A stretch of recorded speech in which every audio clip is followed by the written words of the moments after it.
को अवश्य सब्सक्राइब करें और नए अपडेट्स सबसे पहले पाने के लिए इस बेल बटन को दबाना न भूलें।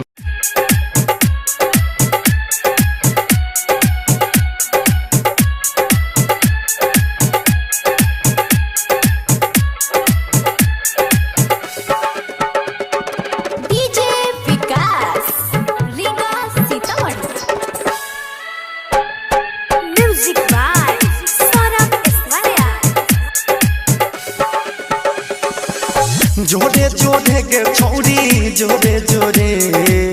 जोरे जोरे के छिनरी जोरे जोरे तो कैसे लड़का बा भइल तहरा जोरे जोरे तो कैसे लड़का बा भइल तहरा जोरे जोरे थोड़े थोड़े हम कहनी थोड़े थोड़े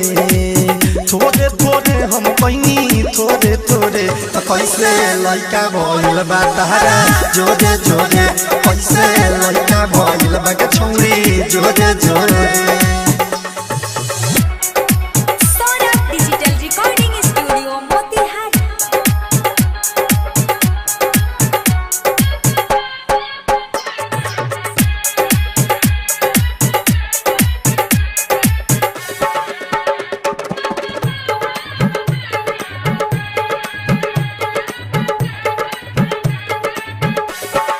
हाँ हाँ मिले में हमारा से बड़ी डरत रहलू मिले में हमारा से बड़ी डरत रहलू कहीं हो रहा हम तबे करत रहलू कहीं हो रहा हम तबे करत रहलू जोरे जोरे के छोड़ी जोरे जोरे जोरे जोरे के छोड़ी जोरे जोरे तो लड़का भइल बा कैसे के छोड़ी जोरे जोरे तो लड़का भइल बा कैसे तोरा जोरे जोरे लड़का भइल बा कैसे के छोड़ी जोरे जोरे लड़का भइल बा कैसे के छोड़ी जोरे जोरे लड़का भइल बा कैसे के छोड़ी जोरे जोरे।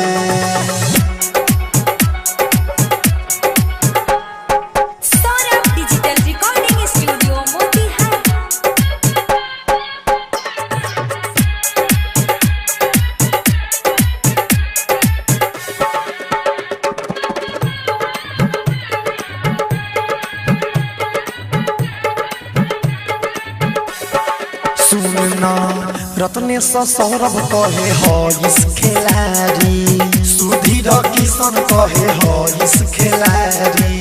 सच बात तो पूछो तारे विरोजिस बिहारी सच बात तो पूछो तारे विरोजिस बिहारी जोरे जोरे के छोड़ी जोरे जोरे